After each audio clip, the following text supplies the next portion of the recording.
بسم اللہ الرحمن الرحیم۔ السلام علیکم ورحمۃ اللہ وبرکاتہ۔ میرے عزیز طلباء و طالبات، میں امید کرتی ہوں آپ سب خیریت سے ہوں گے۔ بیٹا، آج ہم اپنی درسی کتاب کے سبق نمبر 5 جو وعدہ کرو سو پورا کرو کا خلاصہ پڑھیں گے۔ سب سے پہلے میں آپ کو خلاصہ کی تعریف بتاتی چلوں۔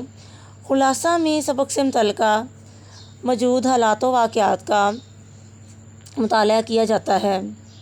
خلاصہ کو پیراگراف کی صورت میں لکھا جاتا ہے اور سادہ اور آسان زبان کا استعمال کیا جاتا ہے۔ خلاصہ سبق کا ایک تہائی حصہ بھی ہوتا ہے۔ آئیے اب سبق کا خلاصہ پڑھتے ہیں۔ سبق کا خلاصہ یہ ہے کہ چھٹی کے دن دادا جان ہمیں دلچسپ اور سبق آموز کہانیاں سناتے ہیں۔ محلے کے بچے آج بھی دادا جان کی کہانیاں سننے کے لیے ہمارے گھر اکٹھے ہوئے۔ دانش نے بے چینی سے دادا جان سے پوچھا، دادا جان آج آپ کون سی کہانی سنائیں گے؟ دادا جان مسکراتے ہوئے بولے کہ آج میں آپ کو 2 واقعات سناؤں گا۔ دادا جان نے پہلا واقعہ سنانا شروع کیا۔ ملک ایران کے ایک صوبے کے حاکم کا نام ہرمزان تھا۔ مسلمانوں کے ساتھ ایک جنگ میں شکست کے بعد جب اسے خلیفہ وقت کے دربار میں پیش کیا گیا تو خلیفہ نے اس کے سامنے ایک شرط رکھی کہ اگر وہ اپنے گناہوں کی معافی مانگ لے اور اسلام قبول کر لے تو ہو سکتا ہے اللہ تعالیٰ بھی اسے بخش دے۔ اسی میں اس کی دنیا اور آخرت کی بھلائی ہے، اور اگر وہ اسلام قبول نہیں کرتا تو پھر اسے اس کے جرائم کی سزا ملے گی۔ ہرمزان کے انکار پر خلیفہ نے اسے قتل کرنے کا حکم صادر کر دیا۔ جب جلاد آیا تو ہرمزان نے پانی پینے کی درخواست کی اور خلیفہ سے کہا کہ جب تک میں پانی نہ پی لوں آپ مجھے قتل نہیں کروائیں گے۔ خلیفہ نے وعدہ کر لیا اور ہرمزان نے یہ سنتے ہی پانی زمین پر پھینک دیا۔ دادا جان اتنا واقعہ سنا کر خاموش ہو گئے تو دانش کے پوچھنے پر دادا جان نے جواب دیا کہ بیٹا، خلیفہ کو غصہ تو بہت آیا مگر وہ وعدہ کر چکے تھے اور اسلام میں وعدے کی پاسداری کا حکم دیا گیا ہے۔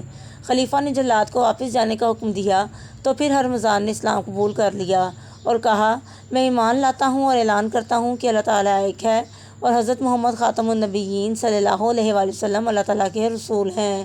خلیفہ ہرمزان کے اسلام لانے پر بہت خوش ہوئے اور اس سے پہلے انکار کی وجہ پوچھی تو اس نے جواب دیا کہ اے مسلمانوں کے خلیفہ، میں نہیں چاہتا کہ لوگ یہ سمجھیں کہ میں تلوار کے ڈر سے مسلمان ہو رہا ہوں۔ آپ ایک سچے مسلمان ہیں جو اپنا وعدہ نہیں توڑتے، اس لیے میں نے پانی زمین پر گرا دیا تھا۔ آپ نے اپنا وعدہ پورا فرمایا، اب میں اپنی خوشی سے اسلام قبول کر رہا ہوں۔ دادا جان نے یہ واقعہ سنا کر بچوں سے ان خلیفہ کا نام پوچھا تو سب نے جوش سے جواب دیا، حضرت عمر فاروق رضی اللہ تعالیٰ عنہ۔ دادا جان نے سب کو شاباش دی۔ پھر دادا جان نے اپنے وعدے کے مطابق حضرت عمر فاروق رضی اللہ تعالیٰ عنہ کے دور خلافت کا دوسرا واقعہ سنانا شروع کیا کہ 2 نوجوان آپ رضی اللہ تعالیٰ عنہ کے پاس ایک شخص کی شکایت لے کر آئے کہ اس نے ہمارے والد کی جان لی ہے۔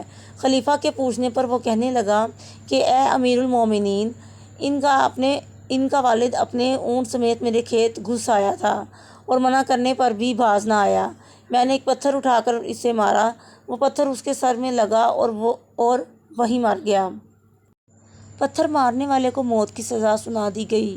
پھر اس نے خلیفہ سے اپنے گھر والوں کا بندوبست کرنے اور انہیں اپنی سزا سنا کر آنے کی مہلت طلب کی۔ ایک بزرگ صحابی حضرت ابو ذر غفاری رضی اللہ تعالیٰ عنہ نے شخص کی ضمانت دے دی۔ اس شخص کو 3 دن کی مہلت مل گئی۔ اس نے 3 دن کے اندر اندر واپس آنے کا وعدہ کر لیا۔ وہ شخص وعدے کے مطابق واپس آ گیا اور حضرت عمر رضی اللہ تعالیٰ عنہ سے اپنے فیصلے پر عمل کرنے کو کہا۔ یہ سنتے ہی دونوں نوجوان آگے بڑھے اور بولے، خلیفہ نے انصاف کے تقاضے پورے کیے اور تو نے اپنا حق نبھایا، ہم تجھے معاف کرتے ہیں۔ دادا جان نے پھر سب بچوں سے ایفائے عہد کی اہمیت کا پوچھا تو سب نے ایک ہی جواب دیا کہ انشاءاللہ ہم اپنے عہد کی پابندی کریں گے۔ میں امید کرتی ہوں عزیز طلباء و طالبات آپ کو خلاصے کی اچھے طریقے سے سمجھ آ چکی ہوگی۔ تمام طلباء نے اس خلاصے کو کاپی پر لکھنا ہے اور یاد کرنا ہے۔ شکریہ۔ اوکے بچوں، اللہ حافظ، فی امان اللہ۔